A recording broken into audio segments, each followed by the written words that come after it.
What you see here is $10,000 on the table.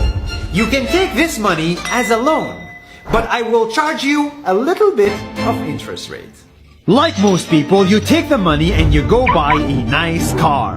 But in 10 years, it's time to pay me back. And because of interest rates, now you owe me $20,000 and not 10. You will say, I don't have money to give you. And if you don't, I take your car and a piece of your house. Damn. This is how debt works. And after 3 years of traveling the world, I noticed that this is exactly what China is doing. For example, take the small island nation of Sri Lanka. This developing country needs money and China has a lot of it. So Sri Lanka took billions of dollars in Chinese loans. It was easy money just there to be taken. And with that, they built skyscrapers, highways, airports, and shipping ports. The country grew and prospered.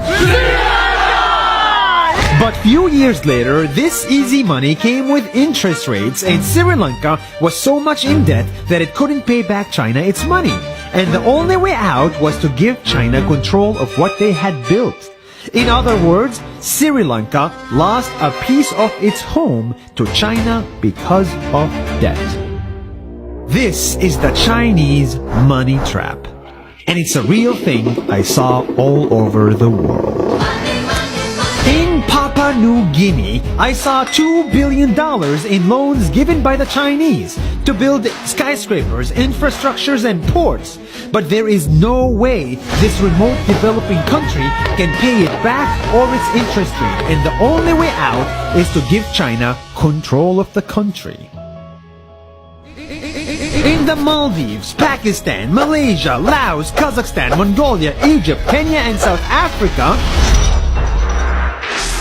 the same thing is happening, and many countries are struggling to pay back Chinese loans. If you look closely, all these infrastructure projects like highways, ports, and bridges connect to China through the sea or through the land to form something far bigger, far more powerful than just a bridge.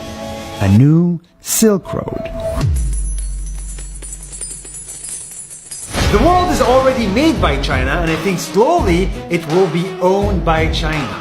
Don't get me wrong, building bridges, ports, highways, and airports is a great thing for the people and the country, but they come at a very high cost. And when these countries can't pay back the loans, these countries will lose their homes. One thing my parents had taught me is that there's no such thing as a free lunch or a free ride. So if we're not careful with our money or other people's money, then we better start learning Chinese. 下周见。